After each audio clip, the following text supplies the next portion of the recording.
మీ ఎలాంటి వ్యాపార ప్రకటనలకైనా వెంటనే మా ఛానల్ సంప్రదించండి. మకర రాశి వారికి ఈ వారం మధ్యస్థమైనటువంటి ఫలితం గోచరిస్తూ ఉన్నది.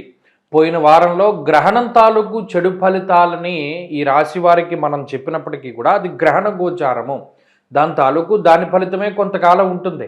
అయితే ఇప్పుడు ఉండేటువంటిది ప్రస్తుత గోచార పరిస్థితి. ఆ ఛానల్ వేరు, ఈ ఛానల్ వేరు, దేనికది సెపరేట్గానే మనం చూసుకోవాలి. ఇప్పుడున్నటువంటి గోచార పరిస్థితిలో ఈ రాశి వారికి 2వ స్థానమందు బుధుడు యోగిస్తూ ఉన్నారు, అలాగే తృతీయ స్థానమందు శని యోగిస్తూ ఉన్నారు, అలాగే లాభస్థానమందు దశమ స్థానమందు చంద్రుడు యోగిస్తూ ఉన్నారు, అలాగే 2వ స్థానమందు రాహు యోగిస్తూ ఉన్నారు. వెరసి దాదాపుగా 4 గ్రహాల తాలూకు శుభ ఫలితాలని మనం మకర రాశి వారికి చెప్పచ్చు. ఏమంటే గత వారంలో బాగాలేదన్నారు మకర రాశి గ్రహణ గోచారంలో, అంటే దాని ఫలితం ఒక నెల 2 నెలలు ఆ రకంగానే ఉంటుంది. దానాలు ఇచ్చుకున్న వాళ్ళకి ఆ దోషం పోతుంది, అక్కడితో అది కట్ అయిపోయింది.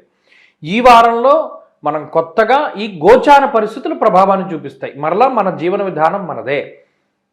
2వ స్థానమందు ఉండేటువంటి రవి ఏమిస్తారు? ధనస్థానగతే సూర్యే ధనవాన్ సౌఖ్యహీనవాన్ అన్నారు. డబ్బు ఉంటుంది మకర రాశి వాళ్ళకి, సుఖం ఉండదు. అంటే మన దగ్గర ఉన్నటువంటి డబ్బు వల్ల సుఖపడేటువంటి యోగం అనేటువంటిది చాలా తక్కువగా ఉంటుంది, అది ఎక్కువ మందిలో కనబడుతూ ఉంటుంది. అసహనం ఉంటుంది, అసంతృప్తి ఉంటుంది. ఎవరా మనం ఇంత డబ్బు ఖర్చు పెట్టినా మనకి ఇలా ఫలానాది మనకి జరగలేదేమిటి అనేటువంటి బాధ ఉంటూ ఉంటుంది. మన మాట నెగ్గలేదు అనేటువంటి పరిస్థితులు ఉంటాయి. ఎంత గట్టిగా చెప్పినా, ఎంత సామరస్యంగా చెప్పినా, సామదాన భేద దండోపాయాల్లో ఏది చెప్పినా వీళ్ళు మారట్లేదు, మన మాట నెగ్గట్లేదు అనేటువంటిది మాత్రం వీళ్ళ దగ్గర ఉంటుంది. అంటే కొంత అసంతృప్తి ఉంటుంది జీవితంలో. అది కూడా మకర రాశి వారిలో మనం ఈ వారంలో చూడవచ్చును. ఇందాక చెప్పుకున్నట్టు ఆర్థిక వ్యవస్థలో ఏ విధమైనటువంటి ఇబ్బంది ఉండదంట. ఆర్థిక దోషాదులు, ఆర్థిక ఇబ్బందులు ఏమీ ఉండవు, కానీ మానసిక ప్రశాంతత తక్కువగా ఉంటుంది. అది ఈ వారంలో కనబడుతూ ఉంటుంది.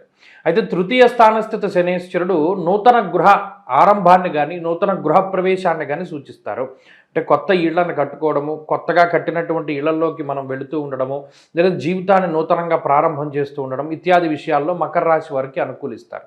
కాబట్టి మకర రాశి వారికి ఈ వారం పరిస్థితులు బాగానే ఉన్నాయి. వీరు మరింత శుభ ఫలితాలని పొందడానికి ఈ రాశి వారు ఎక్కువగా సూర్యారాధన చేస్తూ ఉండడం చెప్పదగినటువంటి సూచన. ఈ వారంలో కలిసి వచ్చేటువంటి రోజు బుధవారంగా చెప్పవచ్చును. అదృష్ట సంఖ్య 2, అదృష్ట వర్ణము లేత ఆకుపచ్చ రంగు.